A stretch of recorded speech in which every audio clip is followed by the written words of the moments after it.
Oh,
hey Fred, how are you? Oh, hey, Chris.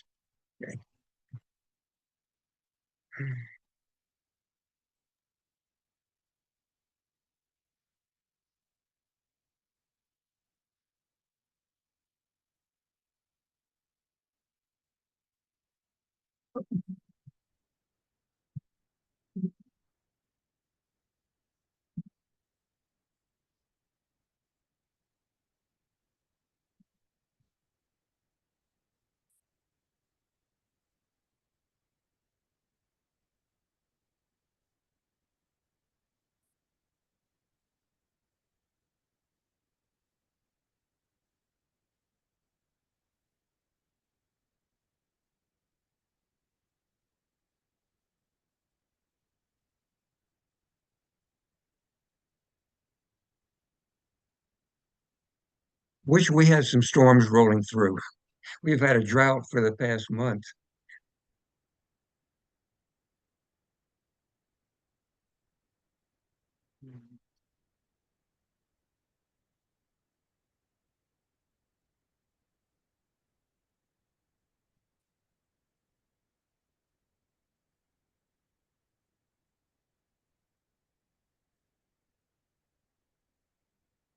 I'm unable to answer the phone right Okay. now.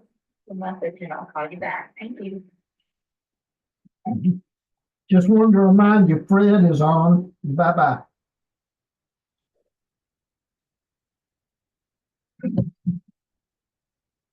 There's Harold and Sue. Okay. Okay. Hi, Sue.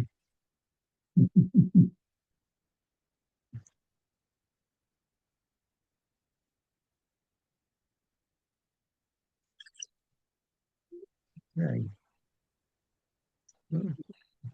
I think we have a quorum, so we can go ahead and start. Um, we were going to talk about the Jews in America uh, time, and actually, the first, as far as we know, the first Jews in America were actually in South America and the Caribbean, and this really goes back to 1492. When two big things happened. One was the Jews were expelled from Spain, and the other is Columbus left, to find the Indies. And there's been a lot of speculation about whether Columbus was Jewish. We really won't ever know, but it's a fairly good bet that a lot of his crew were. They were people getting out of Spain, and the hope was, whenever they found the Indies or wherever they were going, it was a place where they'd be able to actually openly practice Judaism again. And that never really worked out because the Inquisition followed very quickly after the conquistadors. And so even today, you can see remains of synagogues in places like Barbados or Trinidad. They were built during that time. Those settlements never lasted, so they never really took hold. The first Jews in North America were actually in Mexico, and this was in 1519 when Hernando Cortez landed in Mexico. And again, a lot of the people with him were probably secret Jews, Marranos.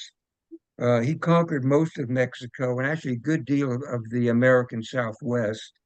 But again, the problem was that the Inquisition followed pretty quickly after that. And we actually have records of several of these Jews being burned at the stake when they were found being secret Jews.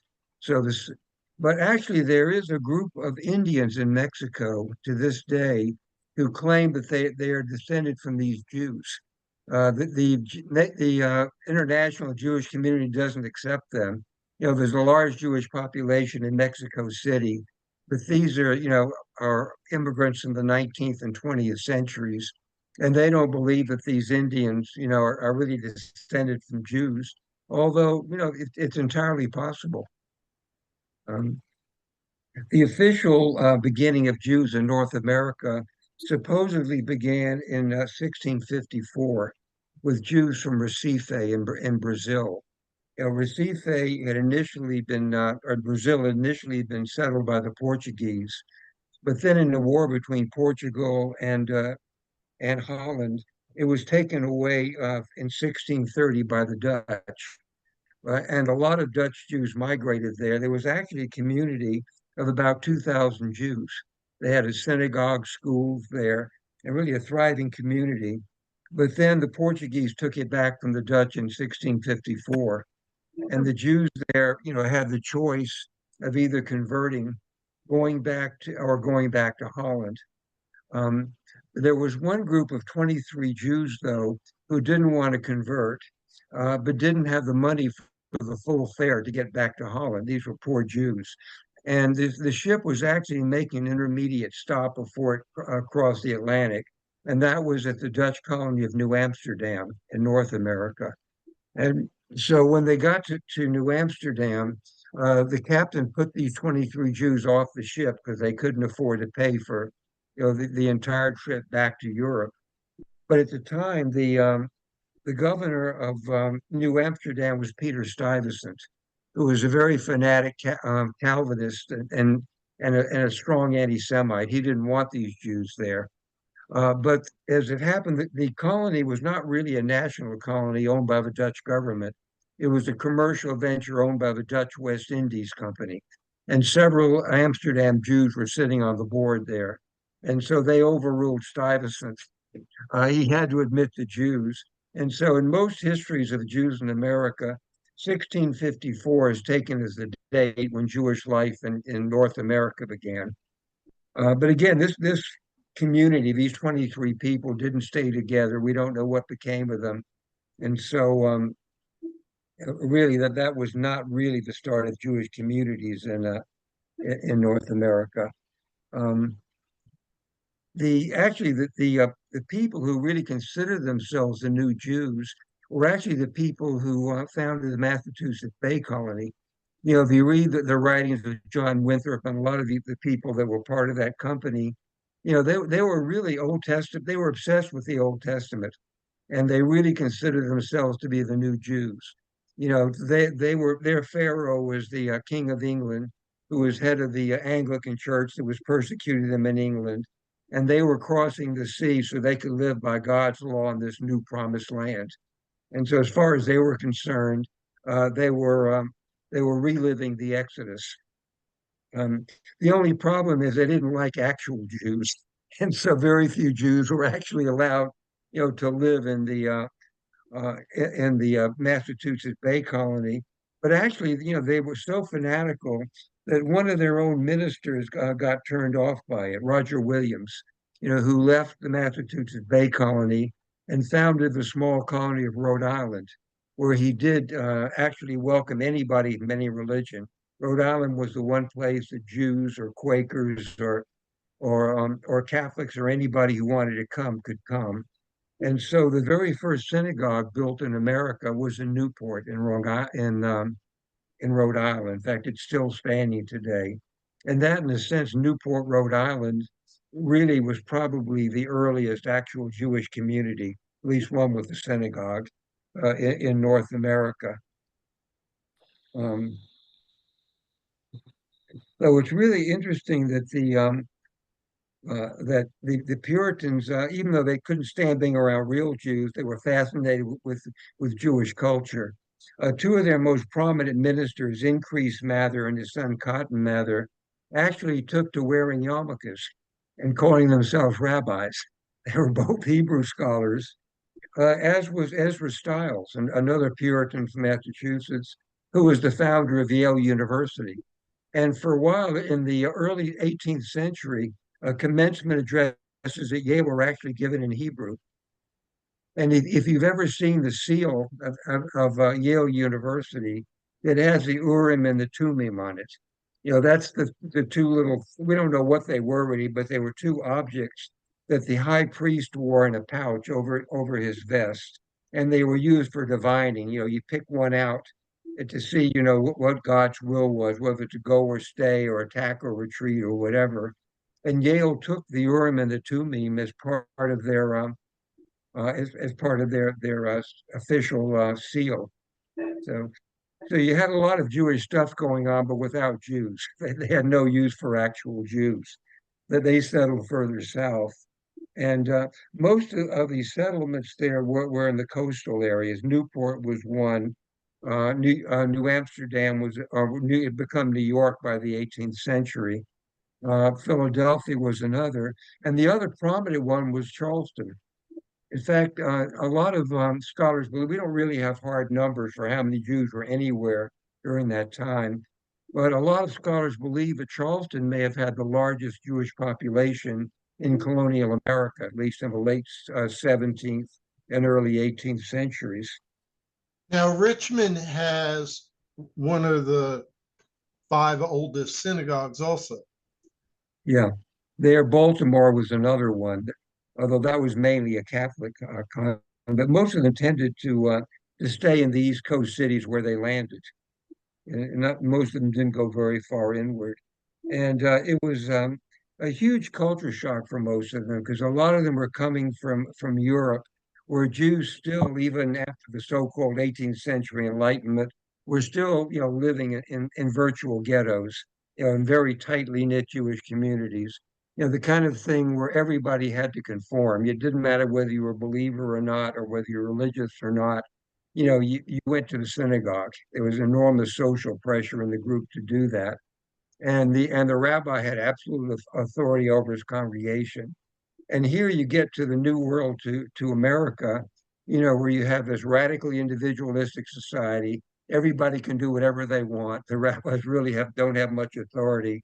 And it was really an entirely new experience for many of these European Jews. There was a steep decline in religious observance and learning. And so a lot of them, some of them left, Europe to get out of the Jewish communities there and get out from under the thumb of the rabbis there. And so also it tended to be the poor and the less educated who came.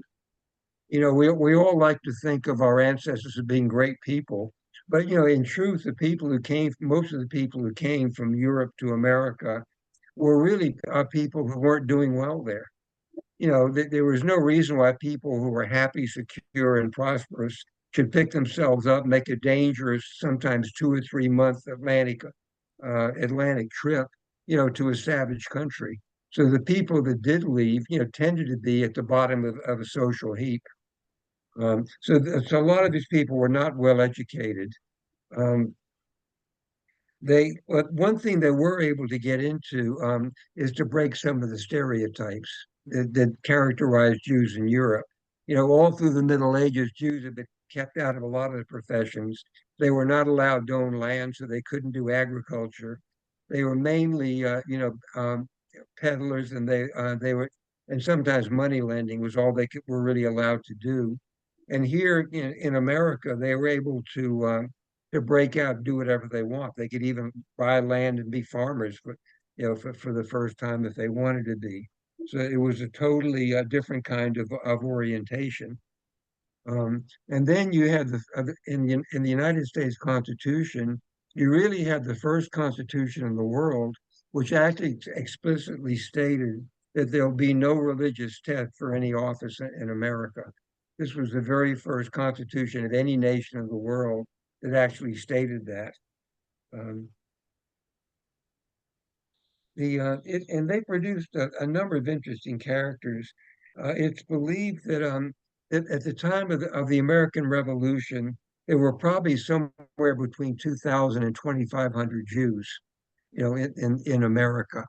Um, and most historians believe there probably wasn't a whole lot of anti-Semitism at that time, mainly because there were so few Jews. I mean, they're really kind of flying below the radar. There were very few of them to begin with, and most of the ones that were there were only in a few cities. And so most people in colonial America were very likely to have never met a Jew. So they were kind of there was no anti-Semitism, or very little, because most people didn't know the Jews existed pretty much in America. But did any Jews in the South, like Charleston or the Low Country, own slaves? Oh yeah, yeah, they were. We like to think of Jews as being kind of morally a cut above, but they were Jewish slave owners in Charleston, in Savannah, and a lot of areas of the South. They pretty much were like other Southerners. And most rabbis right up to the Civil War in the Southern congregations were against the abolition movement. They were no different than any of the Christian ministers, who preached against abolition. There were a few kind of heroic exceptions to that. There was one rabbi in Baltimore who preached against slavery, and Maryland was a slave state, and received so many death threats he had to leave, and move north. But for the most part, the Jews were really not any different than their Christian neighbors when it came to the slavery question. In fact, it's kind of interesting when you think about it. What must it be like to be at a Seder, which is served by slaves? So some of the interesting characters in I the mean, in the that's what I was thinking of. How do you pass on the story of Passover, but yet you're a slave owner? it's it's some people can hold contradictory things in their mind. Well, we all do that, about one subject or another. And apparently they managed to celebrate a Passover Seder, and it didn't bother them that they were holding slaves. So some of the interesting characters in the early 19th century, one of them was Mordecai Manuel Noah, who was actually one of the first Jews to be born in America. And he was actually very active in American politics. He was appointed the American consul to Tunis by President Madison in 1812. He came back to New York after a couple of years of that, And he was actually one of the founding members of the Tammany Hall political uh, club there. You think of Tammany Hall as mainly Irish, but actually there were Jews there, and Mordecai Manuel Noah was one of the founders there. Unfortunately, the thing that he's most remembered for is one really crazy project that he started in 1825. He decided that the Jews who were being oppressed all around the world, in Europe or in the Middle East or wherever, needed somewhere to go. And so what he did was he bought an island an island called Grand Island, which is in the Niagara River. And he decided he was going to make this into a colony, so a refuge for Jews all over the world. He named it Ararat, after the mountain that Noah's Ark came down on. He was also one of those Americans, and apparently there were a number of them, who believed that the Indians were the 10 lost tribes. So in addition to sending out, invitations to all the Jewish communities in Europe, or in the Middle East that he could find, he also sent an invitation to all the local Indian chiefs, asking them to join their Jewish brothers in this Ararat project of his. And as it happened, there was a grand opening ceremony in 1825 for this, and nobody came. The whole thing fell through. But actually, they laid the cornerstone for the first building in Ararat, and there's a history museum in Buffalo where you can still see it. They kept that cornerstone, and it's in the Buffalo Historical Museum now from Ararat. That's as far as the whole thing went. Um, Another character was Judah Turo, and he was the son of Isaac Turo, who was the cantor for the synagogue in Newport. So he was another Jew who was born in America. His father was an immigrant. But he really was not religious at all, in spite of the fact that he was raised in a religious family. He left Newport and went to New Orleans, where he became a merchant there and became one of the first really rich men in America. He became the equivalent of what a billionaire would be, in modern America. And what he's probably remembered for is when he died, he left this enormous fortune to a variety of charities. One was to keep up the synagogue in Newport, but the other was for a variety of Jewish and non-Jewish charities. And so he's remembered as really the first great Jewish philanthropist in America. The other one has really had a more unusual history was Uriah Levy, and he was one of the first Jews in America to choose a military career. And this really was breaking the mold for Jews because in most European countries, Jews were not allowed to be officers in the army. That was one profession that was forbidden to them. And so he became the first American Jew to actually rise through the ranks of the U.S. Navy, in spite of some very strong anti-Semitism. Um, he was passed over several times for promotion, but eventually became a Commodore in the United States Navy, the first Jew to have a flag rank in the American military, which by European standards was just unthinkable. No Jew would ever hope to achieve anything like that in Europe. Okay. The first major immigration in the mid 19th century is what was called the German Jews. They weren't really German, many of them in the sense there really wasn't Germany as a nation yet, till 1870. They were Central European Jews from what is now Czechoslovakia, some of them from the Austro-Hungarian Empire. They were from a variety of places in Central Europe. And they came for a number of reasons. One was after Napoleon was defeated, at Waterloo in 1814. There was a conference in Vienna in 1815, and most of these countries went back to their old policies with the Jews. The Jews kept the rights that they had in France and also in Holland, but outside of that, in Central Europe, most Jews had their citizenship taken away, and they went back really to the status they had before the French Revolution. And this triggered a lot of migration, much of it to America. Also in 1848, there was a series of revolutions through Central Europe, people trying to overthrow the monarchies of many of these countries. Those were put down, but many of the survivors became refugees and again came to America. and also economic motivation. Central Europe was really stagnant.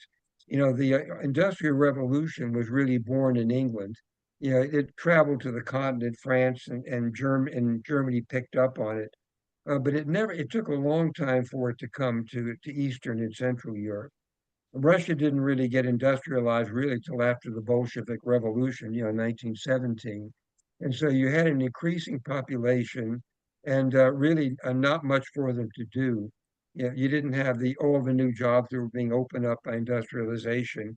And so economic motivation brought a lot of them there. Many of them were Reform Jews, and Reform Judaism had begun in Germany in the early 19th century.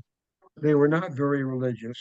The identification really was ethnic rather than religious. Um, One of these immigrants was a man named Isaac Mayer Wise, who had come from what was called then Bohemia, but is now Czechoslovakia. Um, and he actually decided that he was going to be the guy to organize Jewish religion in America. He really thought, there was no future for Orthodox Judaism in America. It was not going to take hold in America. America was too individualistic, and Reform Judaism was obviously the way to go, for American Jews. And actually, we don't. It's still kind of a matter of controversy whether he was even a rabbi. One of the great things about America was you could reinvent yourself. You could land in America and claim to be whatever you wanted to be, and people would often, accept that. So anyway, we don't really know whether he was ever actually ordained as a rabbi, but he was accepted as one in America. And he really is the founder of organized Reform Judaism in America. Um, he was the founder of the Hebrew Union College in Cincinnati, which is, still the seminary for the training of Reform rabbis in America. He founded what was then called the Union of American Hebrew Congregations, which was the official overall organization for Reform Jews. It's changed its name recently to the Society for Reform Judaism. And in 1889, they had their first meeting in Pittsburgh to lay down a platform for American Reform Judaism. And basically, the platform was that Judaism was essentially ethical monotheism. The core of Judaism was the belief in one God and the ethical teachings of the rabbis. Everything else was optional.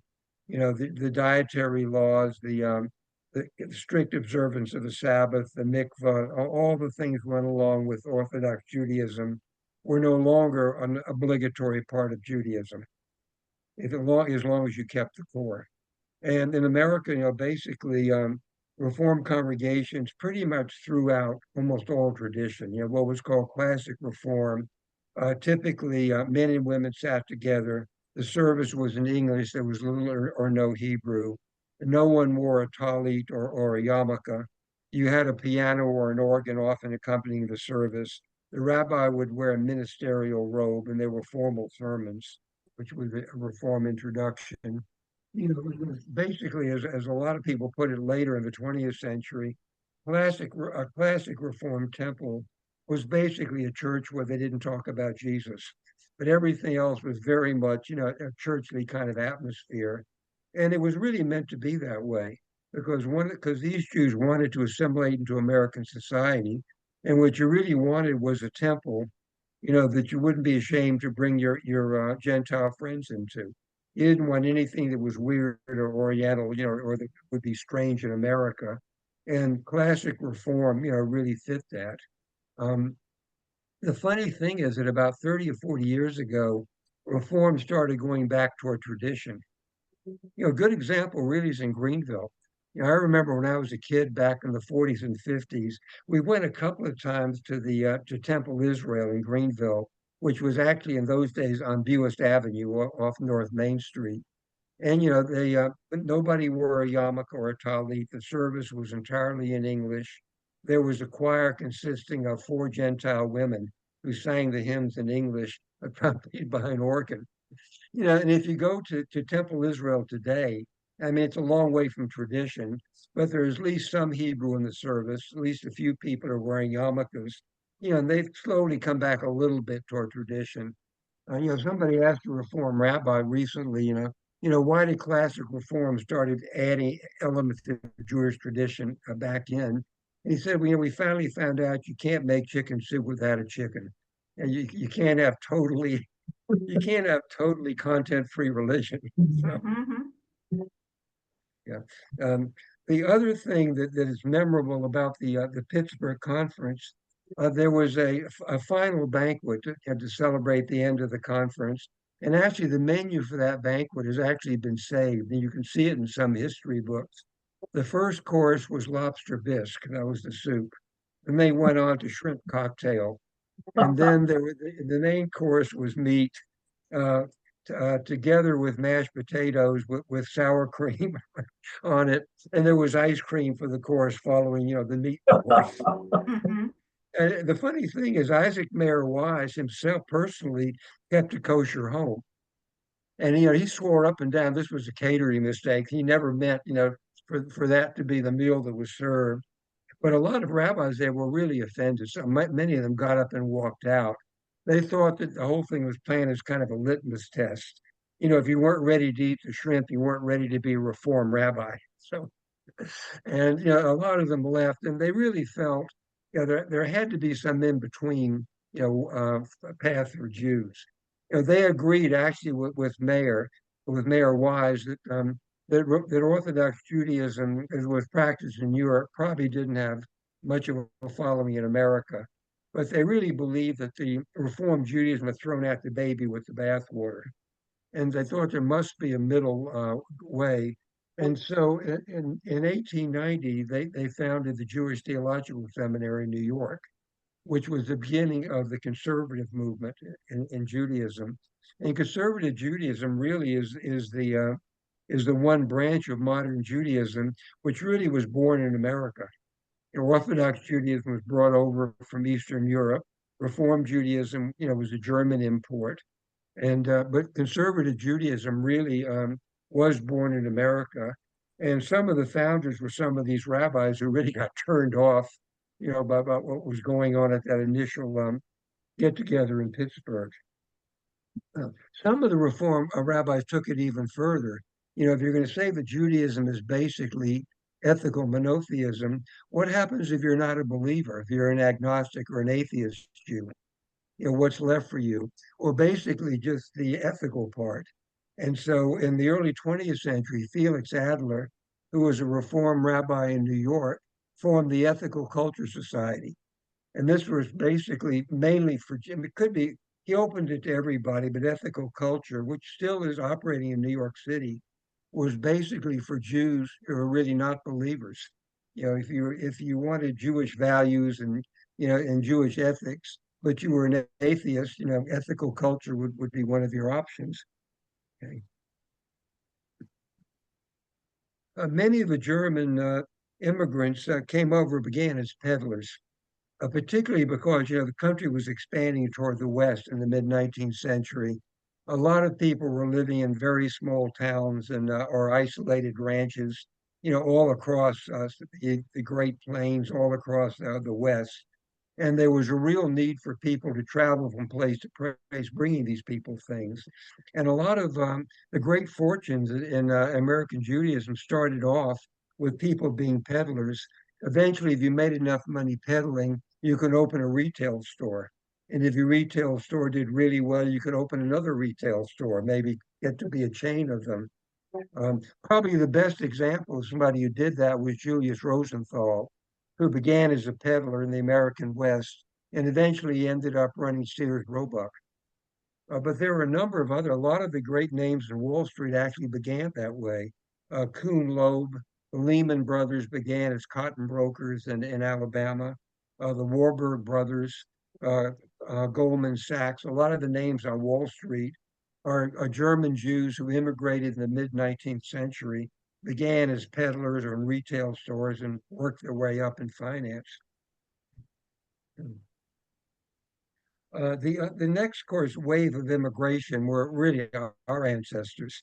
And of course, these are the Eastern European Jews. And this is immigration, which really basically began in the second half of the 19th century. One of the innovations that came about after the Civil War was the wide use of the steamboat. If a steamboat had been invented earlier on, early in the 19th century, but it never really came into very wide use until after the Civil War. And then, transatlantic travel by steam became common. And this really triggered a huge wave of immigration from all over Europe. Even the worst conditions, even going in steerage on a steam vessel, was much better than going across the Atlantic in the most luxurious sailing ship. And so from about 1865 till 1914, when the First World War cut off a lot of immigration, about 35 million people came to America, about a little over 2 million of them Jews, mainly from Eastern Europe. And these were really different people than the earlier German Jews. They were coming in much larger numbers. They were much more visible than the German Jews were because they came in very large numbers, and most of them stayed in the eastern cities, where they came. The Lower East Side of New York being one of the best known, but they formed Jewish ghettos of a kind in Baltimore, in Philadelphia, and Boston, and a number of eastern cities. Um, and they were much more foreign. Most of them had long beards. A lot of them had the side locks, the payas that very Orthodox Jews wear. That they dressed the same way they had dressed, with the long black coats and the black hats that they had worn in Europe. And so they really kind of stuck out like a sore thumb, basically. Um, and of course, the German Jews really were wondering what should they do about them. It's like, the German Jews have been trying very hard to assimilate, into the upper classes in America. And all of a sudden, all these poor relations were arriving. And the German Jews really did a lot for these Eastern European Jews. There were English classes, there were citizenship classes, there were visiting nurse programs and clinics that they set up. Um, there were legal aid societies. The German Jews really did a great deal, to help the Eastern European Jews adapt, to American life. There's one theory they did it because all Jews just feel that way toward one another. All Jews are responsible for each other. The other theory is they didn't want to be embarrassed by these people. They didn't want a lot of crime going on in these poor Eastern European communities that might reflect on them. And it may have been both motivations. Um, the And there was some reaction to this. Again, uh, the German Jews didn't cause that much of a stir because, again, there weren't that many of them. It's estimated there were probably about 250,000 Jews in America when the Civil War began. So still, compared to the overall American population, which was about 28 or 29 million at that time, they were still a very tiny, group of people. So they really weren't a very big presence, even in the big cities. But these Eastern European Jews were, there was no missing them. And they did trigger some anti-Semitic counter reaction. And there was a nativist strain in America that really began about the time of the Civil War. Um, the thing that we're going through now in American politics, with everybody getting all upset about, immigration, this is a recurrent thing in American history, and it really began in the 1850s. And this is when the Irish started arriving in really big numbers. The potato famine had broken out in Ireland in the late 1840s, and that triggered an enormous emigration, over 1 million of Irishmen coming to America after 1850. And there was a reaction. There were Catholics, coming to a mainly Protestant country. They were Irishmen coming to basically British country, and there was a lot of resentment. One of the political parties that was formed during the 1850s was called the American Party, and it was an anti-Catholic, anti-Irish, anti-immigration party.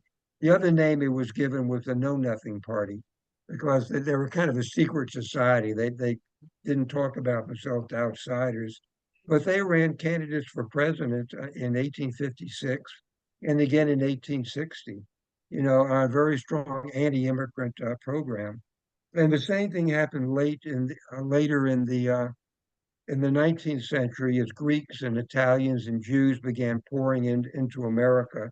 There were in the 1880s and 90s, and you saw that really with the populist movement in the South. There were a lot of rabble-rousing Southern politicians, who told the poor Southerners that all their trouble were due to Northern bankers. And Northern bankers was a code name for people like Goldman Sachs and Kuhn Loeb and the Jews, who were in finance in New York. We had it here in South Carolina with Pitchfork Ben Tillman, Cotton Ed Smith, the Talmadge family in Georgia. Um, and so that there was anti-immigrant sentiment beginning to build up toward the end of the 19th century. And there was a lot of friction between the Russian Jews and the German Jews. The German Jews consider themselves the elite of the Jewish world. They can, because of their German culture, they consider themselves superior, to the Eastern European Jews. Of course, the Sephardic Jews in places like Savannah and Charleston look down on the German Jews. There's always a pecking order. But there was a lot of friction between these two Jewish communities. Um, the uh, the occupation that the Russian Jews went into, is a lot of them became peddlers, with push carts in the streets of the big cities. The other thing they went into, though, was the garment industry. And this was another innovation that started after the Civil War. One of the inventions that came out of the Civil War was the sewing machine. But before the mid 19th century, the way you got your clothes, if you were an affluent enough family, you went to a tailor or to a seamstress, you had your clothes made. If you couldn't afford that, then usually the mother of the family was responsible for making the clothes for herself and her husband and her kids. These were put together at home. But with the sewing machine, you had the onset of mass-produced clothing, ready-to-wear clothing. A lot of Jews got into that because it had a lot of advantages. You didn't have to know much English to do it. It wasn't a skilled trade. You could learn to operate a sewing machine pretty quickly. You were paid by piecework. The more pieces you could turn out, the more money you could make. And so if you wanted to, you could actually take your sewing machine home from the factory and actually work at home, turn out more pieces at home and make more money that way. And as it happened, in the late 19th and early 20th century, the garment industry was one of the first industries to be unionized. The ladies' garment workers union was one of the very first, most powerful unions. And so Jews got involved in the union movement very early. And in the early 20th century, the union movement really became one of the pillars of a Democratic Party. So Jews got drawn into Democratic politics, from the garment industry into the union movement and into Democratic politics.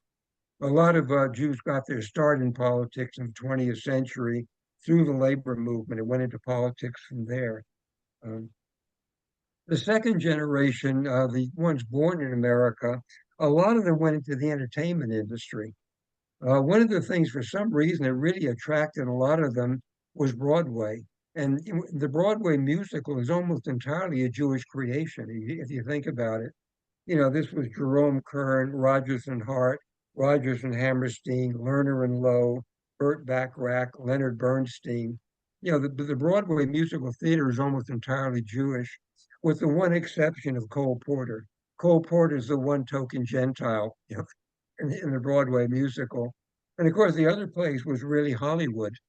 Hollywood really, in a sense, was built by Jews. The Warner Brothers, Samuel Goldman, uh, um, Louis Mayer, Irvin Thalberg. Most of the early Hollywood magnates really were Jews, which is kind of really ironic because most of the movies that we all grew up with, and the classic American movie was the Western. that's how most of us really learned about American history, even though a lot of it was not true. But that's really the image of America we all grew up with, was the Hollywood Western. And most of these were created by Jewish immigrants from Eastern Europe, who had no experience in America at all and just kind of made the whole thing up.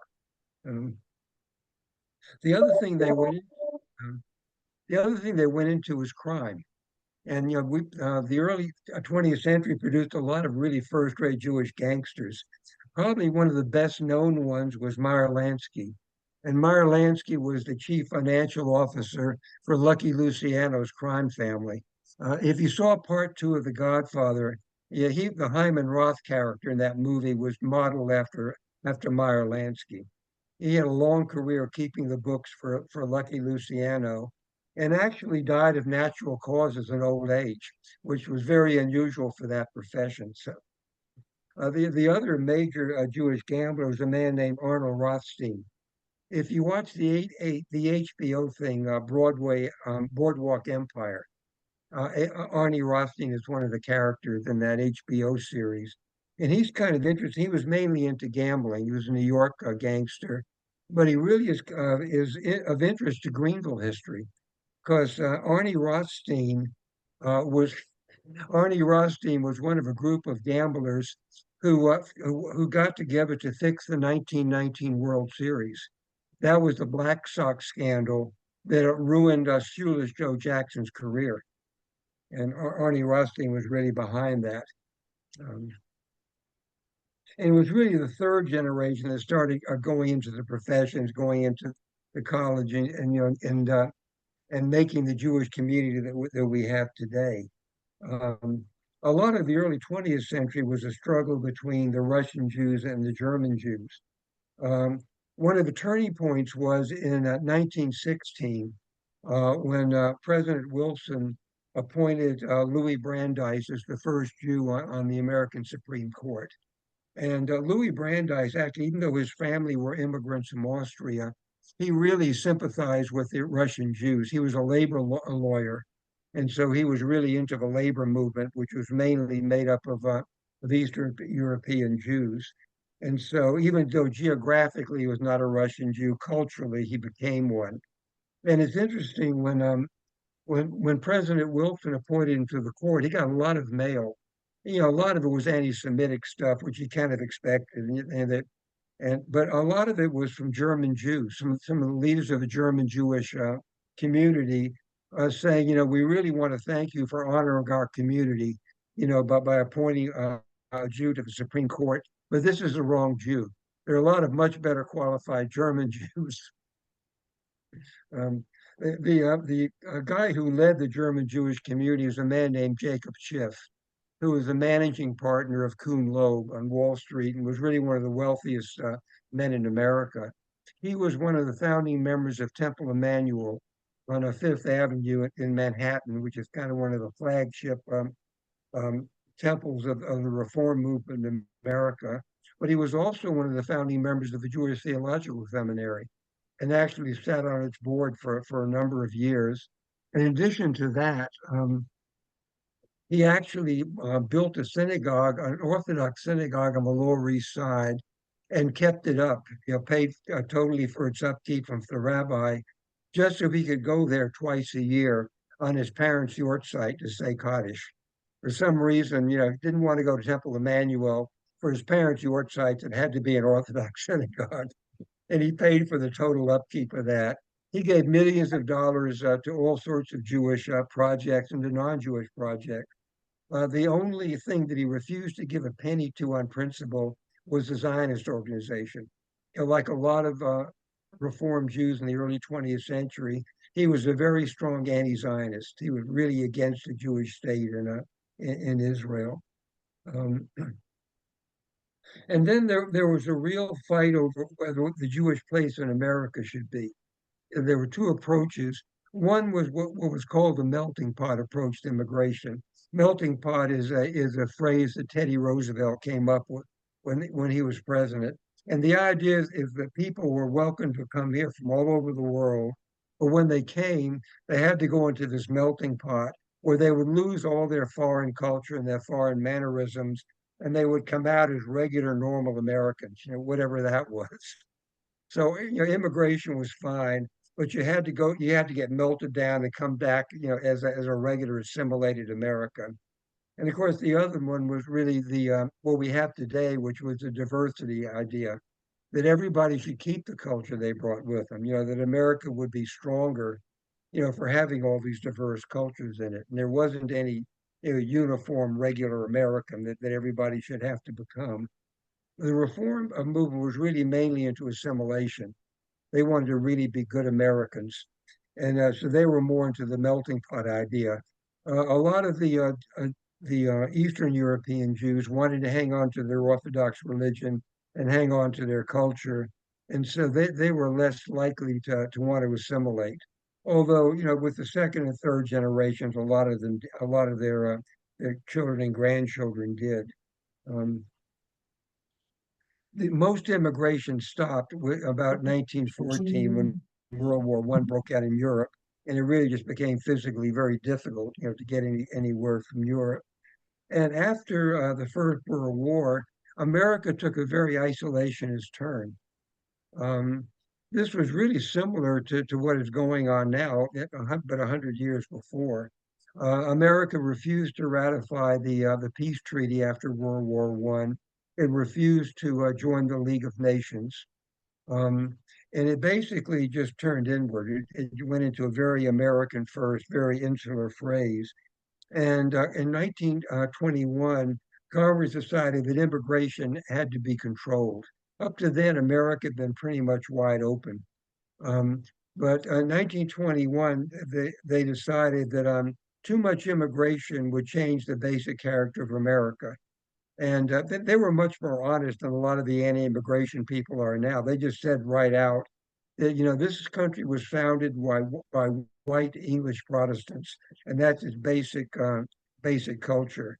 And we can take a certain amount of other people, but if we get too many of them, it will destroy the basic character of America.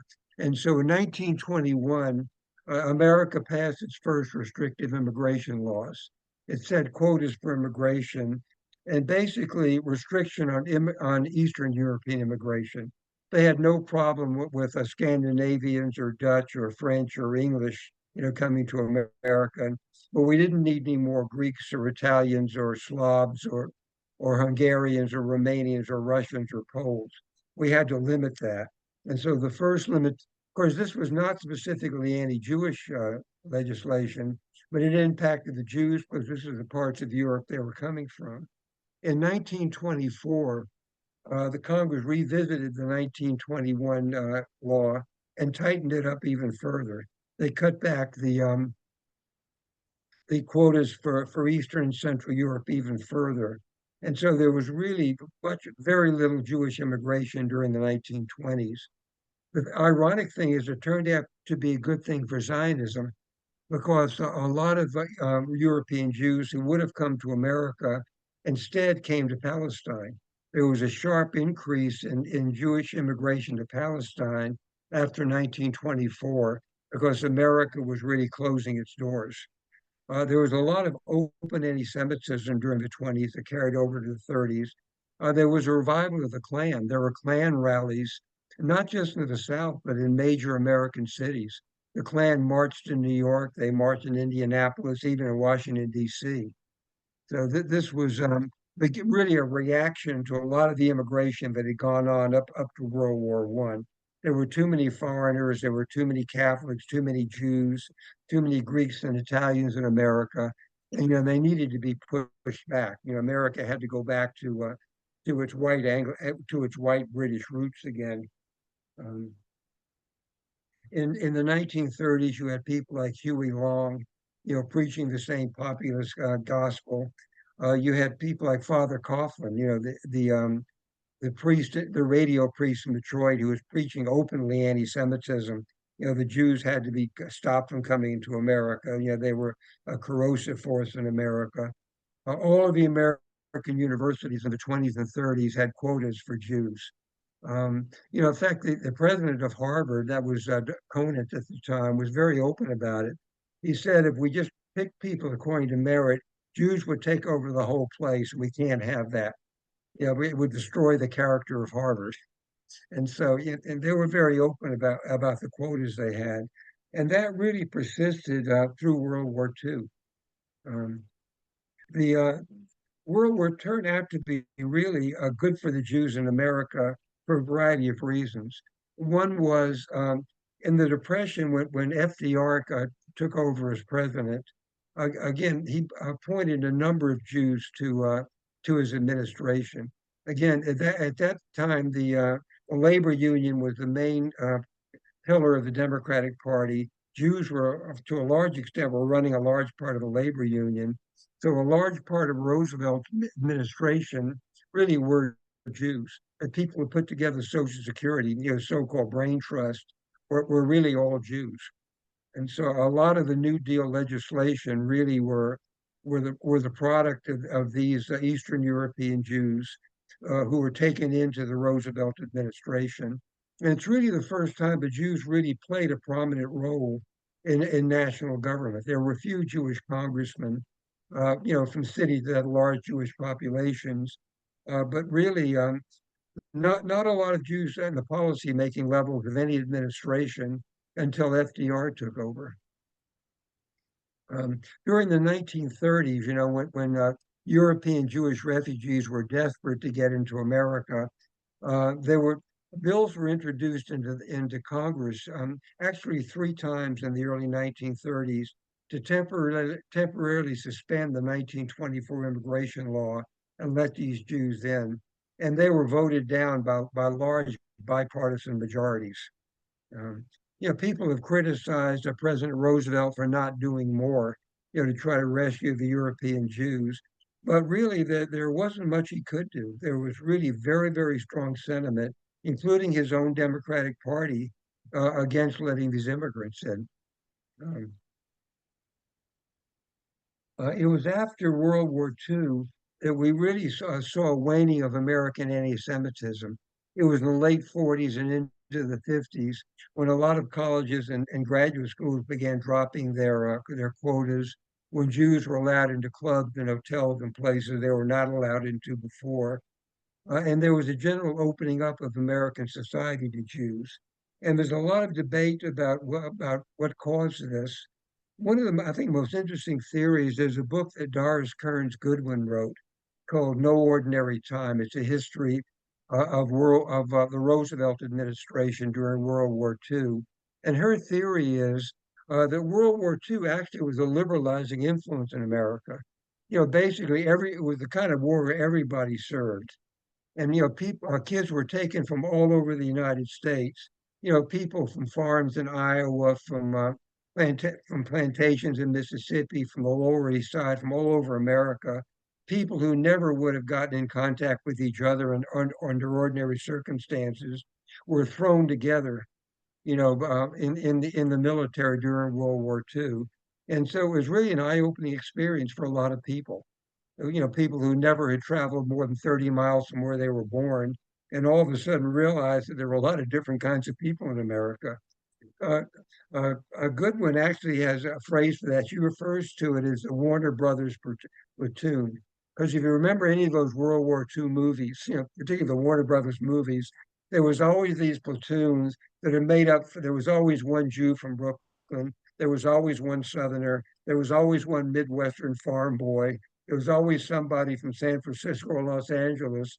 They weren't ready for blacks yet. There are no blacks in those platoons, but they really were an unusual thing in American cinema. All these different kinds of Americans being portrayed in a positive way in the American cinema. And she believes really that a lot of the liberal trends that eventually came to a head in the 60s really began as a result of World War II, the Black Civil Rights Movement. The fact that blacks were allowed to serve in combat for the first time, the Tuskegee Airmen. These blacks came back from World War II and they demanded their rights as American citizens. And this was really the roots of the civil rights movement that grew up through the 50s and finally, flowered during the 60s. And the same happened really with the Jews in America. There was really an opening up of American society to the Jews and a real flowering of Jewish economic and political gains during the 50s and 60s and onward. Um, the present religious landscape in America today, um, about half of American Jews are not affiliated at all, with any organized Jewish religion, any Reform, Orthodox, or anything. Um, of the ones who do have affiliations, about something like 12 or 13% are Orthodox. Reform is still the largest contingent. About 51% of Jews are Reform. Conservative actually used to be the largest in the late 40s and early 50s, but for some reason, conservative Judaism has lost a lot of people. Nobody's really sure why. And conservative Judaism is down, I think, to about 35% or so of American Jews. And then you have the smaller groups like the Reconstructionist movement and a lot of really small splinter groups. Um, but there really is more and more of a religious shift, really away from affiliation with formal religion, and nobody knows how far that's going to go. It's not even clear, really, if that really is even specifically Jewish. Because if you talk to most Christians, they'll tell you their kids are not staying in the church. All the mainstream Protestant denominations, the Methodists, Presbyterians, Lutherans, Episcopalians, all have shrinking congregations. The Catholic Church has had huge losses over the past few decades. So it's not clear whether this is really a Jewish thing or whether it's just a general American trend, away from affiliation with organized religion. And then there's also a cultural shift. As we mentioned before, Jews tend to be to the left in politics. And basically because they have a long history of always being among the oppressed in society, among the marginalized in society. You know, the most commonly repeated law in the Torah is remember that you were a stranger in the land of Egypt. And Jews really have kind of internalized that. I probably have mentioned this before. There was a famous sociological book that came out in the 1950s, and I forget the sociologist's name, but he said the Jews are the only ethnic group in America who earn like Episcopalians and vote like Puerto Ricans. They're the only affluent group in America, really, who have kept their left-wing orientation. But even that, may be changing a little bit. I think there are more Jewish Republicans, and so even basic Jewish culture may actually be shifting. And again, nobody really knows, what the future is for Jews in America. In about 3 years ago, 3 or 4 years ago, Israel passed America for having the largest Jewish population. So the American Jewish community is no longer the largest Jewish community in the world, which in a sense is really the way it ought to be. I mean, Israel should have the largest Jewish population in the world. In a sense, Jewish history has come around full circle. And what the future of the American Jewish community is really up in the air. Nobody knows.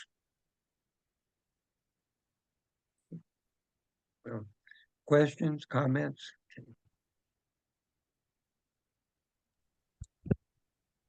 No, Kind of there's a quiet. it's raining here. It's kind of depressing. Um, Okay. Wish it were raining here. that's the first rain we've had in a while.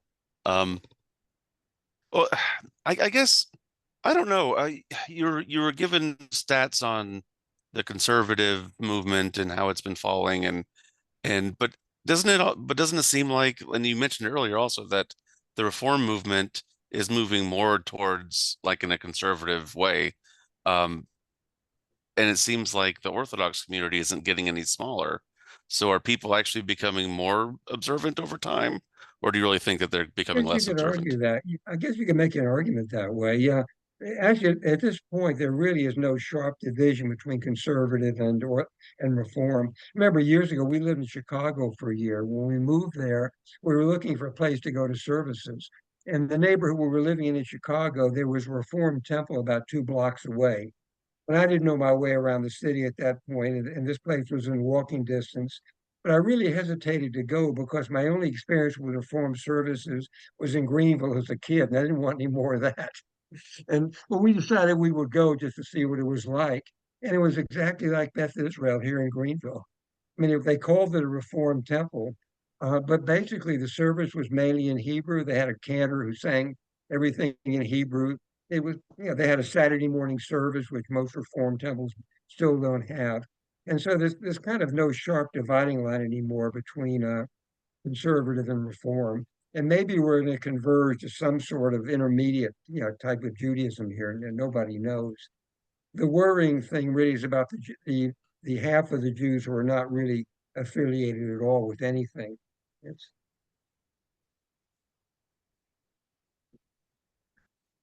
Um, Fred, my father immigrated from Nuremberg in 1919, right after the First World War. He was the youngest in the family of 12 children, and I don't think there was probably enough to eat when he was a kid because of the war. And he had two sisters who lived in Manhattan, and so he came to the United States. And I often think of what it must have been like to be a 19-year-old, probably away from home for the very first time, didn't speak very much English, coming to the United States and became a citizen. And I think probably he got here just about the time that they were starting to close the doors to Europeans. And so in some ways he was fortunate to be able to become a citizen. But I often think how gutsy that has to be, to leave. Oh yeah, you're right. And there are actually stories of children whose parents they couldn't afford to send the whole family, where they sent young children unaccompanied by themselves, to America. It's amazing what some people went through. My mother was born in Minsk, and I think in 1922 or 23, they managed to get to Antwerp, and they got a ship from Antwerp to Montreal. And then she was a child, and she's very hazy how they got from Montreal to New York City. But I think they may have been illegal immigrants because I think they had passed the restrictive immigration laws in 1921. And I think going to Montreal and then sneaking over the border into upstate New York might have been a way to get in. Yeah. I still have my grandfather's immigrant naturalization certificate. He was finally naturalized as a citizen in 1929. And the questions are really interesting. One question is, do you renounce all allegiance to the Tsar of Russia? And I was thinking of the Tsar of Russia. There wasn't a Tsar in Russia since 1917, when they killed the last one. But then I realized that the United States government didn't recognize the new communist government until 1933. As far as we were concerned in the 20s, the Tsarist Russia was still there. There just wasn't any Tsar on the throne. And it wasn't until 1933 that President Roosevelt recognized the Soviet Union. And then there was another question, do you practice polygamy? Apparently there were cultures where some of these people came, I guess, from the Middle East where they still did practice polygamy. And the one that was really funny was, are you fluent in English? And which he answered yes. And he couldn't speak a word of English.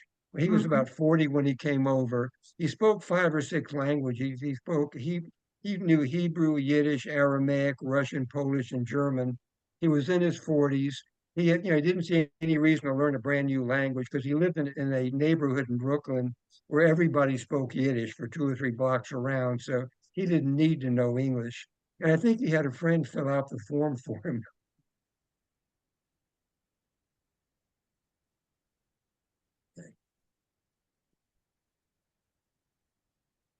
Okay. Well, I thought what we would do next week, there is one other section to this course, and that was what's called the other Jews. We think of the big, the 3 big Jewish communities as the Ashkenazic Jews, the Sephardic Jews, the Mizrahi Jews, the Middle Eastern Jews. But there are a number of Jewish communities that broke off from the main body at various times in our history. The Ethiopian Jews being one. But, there are Indian Jews, there are Japanese and Chinese Jews. There are all sorts of really weird places the Jews have gotten to. So I thought maybe we wrap up next week by discussing them. And then we'll figure out where we want to go from there. Awesome. Look Okay. forward to it. Thank Thanks, you, Fred. Fred. Yeah. Goodbye, everybody. Thanks, Bye. Fred. Yep. Bye. See you all next Okay, week. bye. Thank you, Fred. Enjoyed it. Okay.